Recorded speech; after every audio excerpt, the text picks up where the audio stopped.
O título da mensagem é A Fé que Vem de Casa. Agora, por que isso é importante?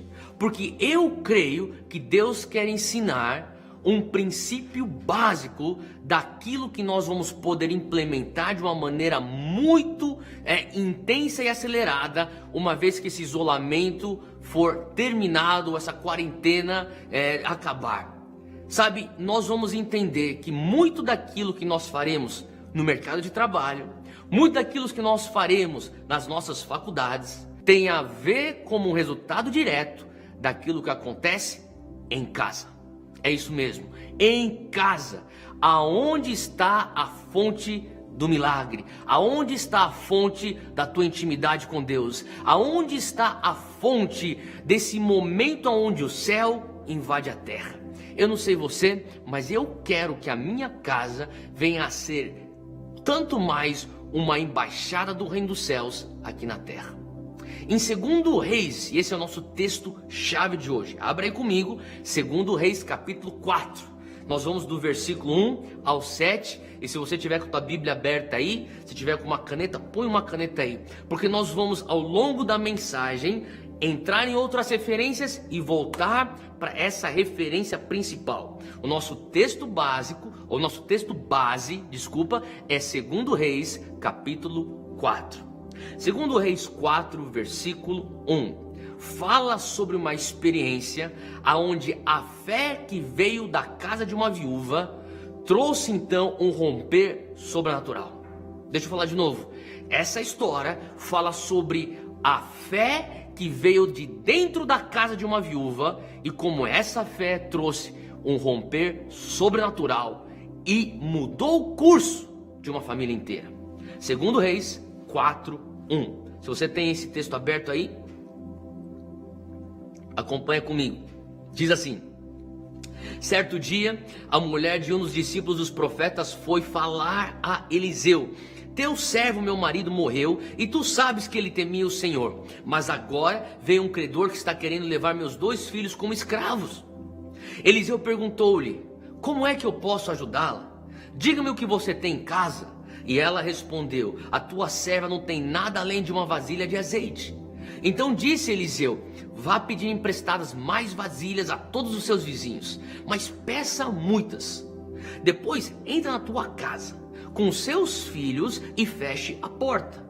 Derrame daquele azeite em cada vasilha e vá separando as que você for enchendo. E depois disso, ela foi embora, fechou-se em casa com seus filhos e começou a encher as vasilhas que eles lhe traziam. Quando todas as vasilhas estavam cheias, ela disse a um dos filhos: traga-me mais uma. Mas o filho respondeu: já acabaram. Então o azeite parou de correr. Ela foi e contou tudo ao homem de Deus, que lhe disse: vá, venda o azeite e pague suas dívidas, e você e seus filhos ainda poderão viver do que sobrar. Bom, primeira coisa, talvez você já tenha escutado sobre essa história, lido essa história diversas vezes. Mas a coisa importante que nós precisamos entender dessa história é que nos tempos que estamos vivendo, com uma crise econômica na iminência, com uma crise de saúde e uma crise política agora, nesse momento, sabe, a verdade é que muitas vezes os nossos olhos estão olhando para indicadores para ver quão ruim as coisas serão. Ou Deus, será que tem alguma maneira de a gente tentar esperar um estrago não tão feio assim? Uma das coisas que eu tenho conversado com as pessoas e pelo WhatsApp, porque a gente não faz essa conversa, né, face a face. Algumas pessoas têm falado: você viu o preço ou o valor do dólar de hoje?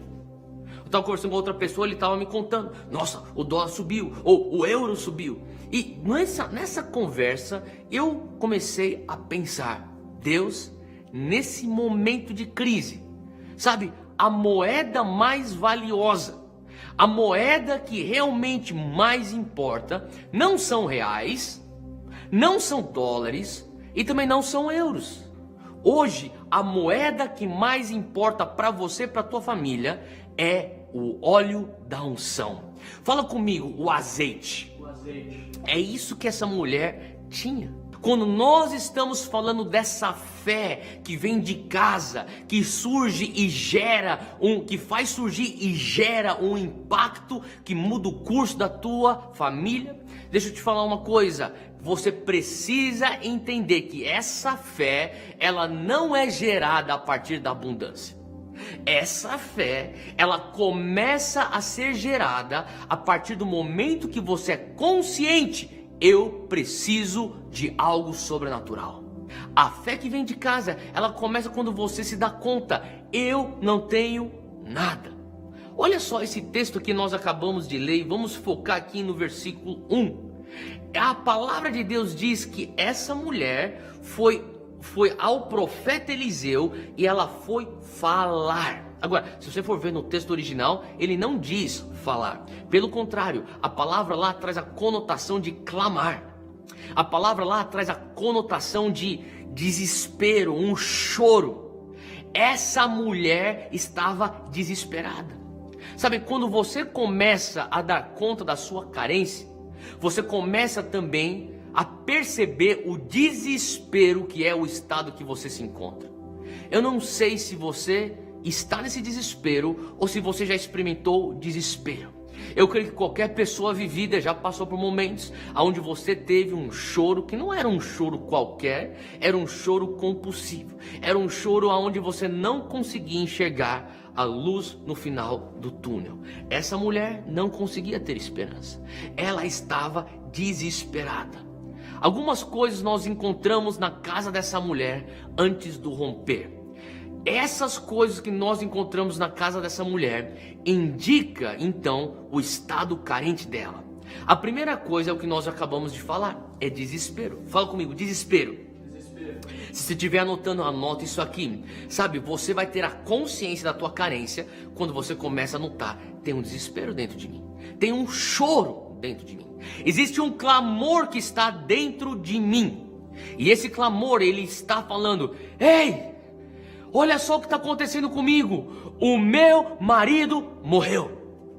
É a segunda coisa que está acontecendo aqui. Além do desespero, ela tem luto. Fala comigo, tristeza. Teve morte na sua casa, teve morte na sua família. Em algum momento ela começa a entender: olha, eu estou desesperada porque aquela pessoa que era a coluna de casa, o meu pilar, o pilar para os meus filhos, ele não está mais aqui. Ei, homem de Deus, eu estou desesperada porque o meu marido morreu. Eu ainda estou de luto. E se isso não fosse suficiente, a terceira coisa que ela menciona aqui está justamente no início. Ela fala aqui no versículo 1: mas agora veio um credor que está querendo levar os meus 2 filhos como escravos. O que significa isso? Fala comigo, desespero. Fala comigo, luto. Fala comigo, dívida. Ela estava desesperada, ela estava extremamente triste, com luto, ela estava endividada. Ela está numa situação bem complicada, concorda comigo? Mas no meio de tudo aquilo, ela tem um coração de devoção. Não é incrível isso?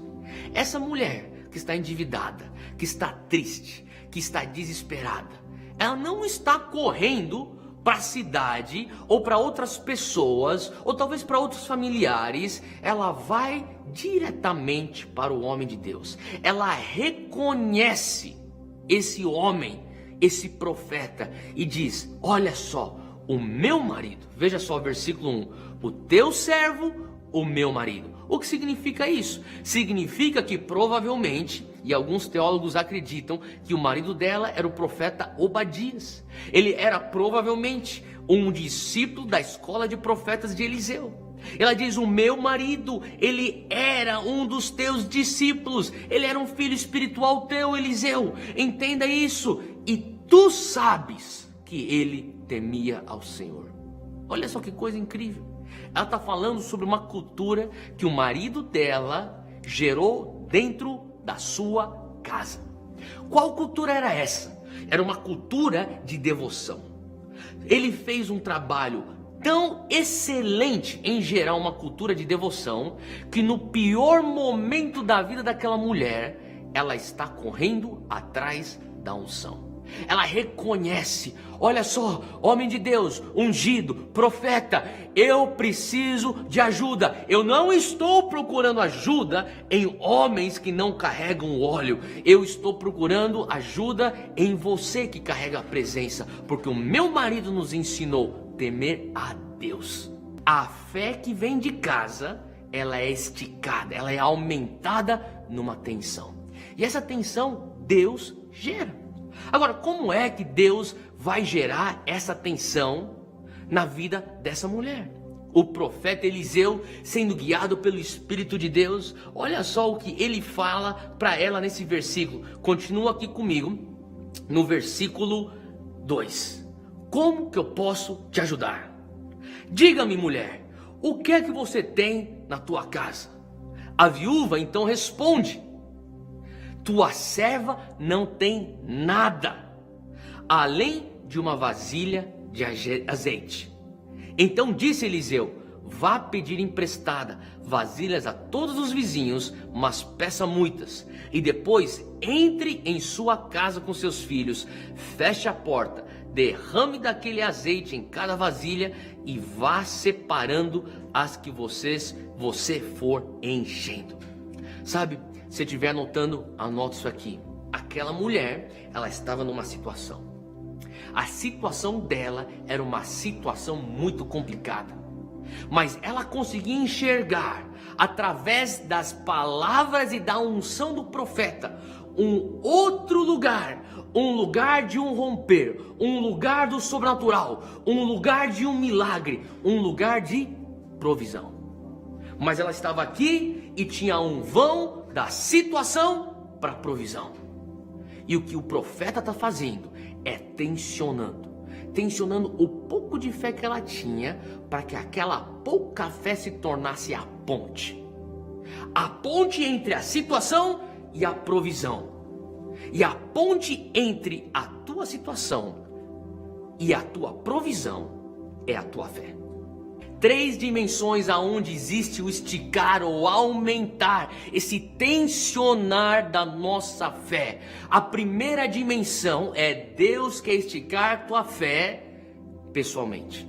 Deus é um Deus que vai tratar com você no âmbito pessoal primeiramente. O que é que você tem na tua casa? Ela tinha algo de valor, por mais que fosse pouco na cabeça dela, aquilo era nada. Mas quando você é confrontado pelo Espírito Santo pessoalmente, ele aponta para o pouco, ele fala: você tem um azeite aí, você tem sim um frasco de azeite. E sabe, a palavra fala vasilha de azeite, mas no texto original traz a conotação de um frasco. Então provavelmente era um pouquinho de azeite que sobrou do profeta, o ex-marido dela, falecido, que talvez ele não tinha usado para ungir as outras pessoas que ele ungia como profeta. E de repente ela se dá conta: mas eu não tenho nada, mas eu tenho aquele frasco.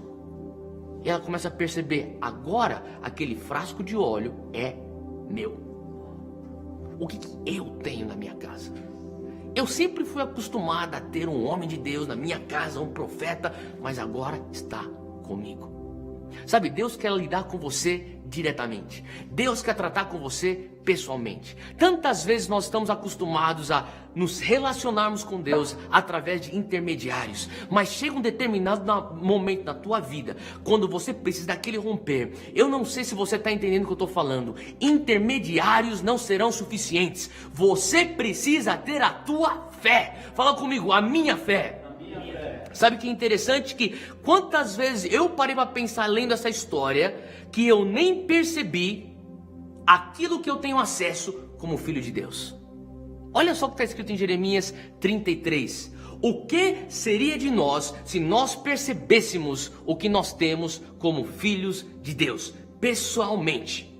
Versículo 2 diz: assim diz o Senhor que fez a terra, o Senhor que a formou, que afirmou, seu nome é Senhor. Olha só o que ele diz no versículo 3, para você. Ele não está dizendo isso para o teu pastor, ele não está dizendo isso para o teu líder de link, ele não está dizendo isso para o teu pai, tua mãe espiritual, ele não está dizendo isso para o teu marido, ele está dizendo isso para você. Ele diz: clame a mim, e eu responderei e lhe direi coisas grandiosas, insondáveis, que você não conhece. Não que o teu pastor não conhece. Não, que você não conhece. Não que o profeta não conhece. Que você não conhece. Ele está anelando uma interação pessoal com você.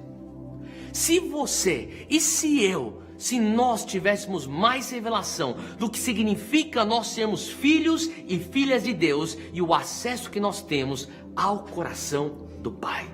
Sabe, Jesus já falava sobre isso em Mateus 7.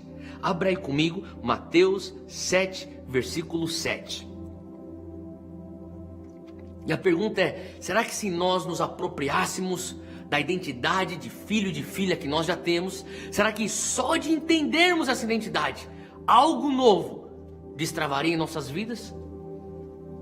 Jesus fala, peçam e lhes será dado, busquem e encontrarão, batam e a porta lhe será aberta, pois todo que pede recebe, e aquele que busca encontra, e aquele que bate a porta será aberta. Olha só o versículo 9, o Pai falando sobre a relação que Ele tem conosco, seus filhos e filhas. Qual de vocês, se seu filho pedir pão, lhe dará uma pedra? Ou se ele pedir peixe, lhe dará uma cobra? Se vocês, apesar de serem maus, sabem dar coisas boas aos seus filhos, quanto mais o Pai de vocês, que estás nos céus, dará coisas boas aos que lhe pedirem. É momento de você, pessoalmente, se achegar a Deus e começar a pedir. É momento de você, pessoalmente, se achegar a Deus, sem intermediários, e começar a clamar, assim como aquela mulher estava clamando ao homem de Deus. Filipenses capítulo 4, versículo 19. Escute o que Deus está falando aqui em Filipenses 4, 19.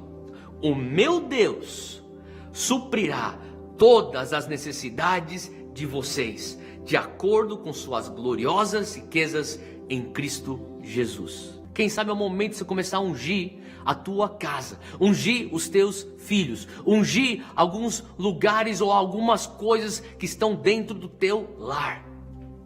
Agora, continua aqui comigo, aqui, versículo 14, estou quase terminando. Vocês serão mais abençoados do que qualquer outro povo. Nenhum dos seus homens ou mulheres será estéril, nem mesmo os animais do seu rebanho. O Senhor os guardará de todas as doenças. Não infligirá a vocês as doenças terríveis que, como sabem, atingiram o Egito. O que atingiu o Egito? O estresse e a escassez. Sabe, o que Deus quer, o que o Senhor está querendo falar é: eu vou quebrar o jugo que estava sobre o Egito, não estará sobre vocês. Vocês não vão precisar de estar debaixo do jugo da ansiedade. Tem algumas pessoas que nesse momento onde nós estamos em isolamento social, estão debaixo, não é só de uma preocupação normal, não é apenas um pensamento racional, ou um pensamento ou uma ótica realista. Você está debaixo de ansiedade. Você sabe com quem eu estou falando aqui. Eu estou te falando aqui agora. O Espírito Santo, ele quer quebrar esse jugo de ansiedade na tua vida. Ele quer quebrar essa ansiedade da escassez. Você ainda nem chegou na escassez, só que você já está tão ansioso que vai ficar sem nada. E o Senhor está falando assim: olha, chega, eu quero vir com o meu óleo da unção que quebra esse jugo. Porque o que o inimigo quer fazer, ele quer te oprimir, ele quer te atazanar, ele quer te afligir, ele quer tirar o teu sono, ele quer ficar te cutucando.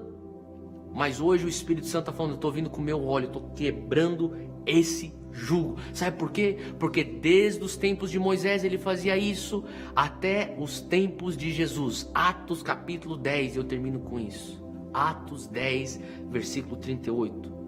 Lucas escreve acerca do nosso Salvador, acerca do nosso Messias. No versículo 38 de Atos 10 ele fala como Deus ungiu a Jesus de Nazaré com Espírito Santo e poder. Deixa eu te falar uma coisa: se o próprio Jesus de Nazaré precisava ser ungido, por que nós não damos a importância necessária ao azeite, à unção sobre nós? Se Jesus precisava da unção, quanto mais eu, quanto mais você. Ele diz assim: e como Jesus andou por toda parte, fazendo bem e curando os oprimidos pelo diabo, porque Deus estava com ele. Hoje é um dia onde Deus quer começar algo de dentro da tua casa. Deus quer fazer gerar uma fé que vem atrás das portas fechadas. Deus quer começar um milagre aonde os teus filhos, os teus parentes, o teu cônjuge esteja do teu lado, olhando e testemunhando a fonte do milagre. É isso que Deus quer fazer, porque antes dele fazer algo público, Ele quer primeiramente gerar isso no teu particular. Ele quer esticar a tua fé. Eu sei que você está consciente da tua carência, mas agora é o momento que você fala: Deus, o que o Senhor precisa fazer dentro de mim? Faça, porque eu entendo que a partir dessa disponibilidade vai fluir o azeite, e esse azeite, esse óleo, ele quebra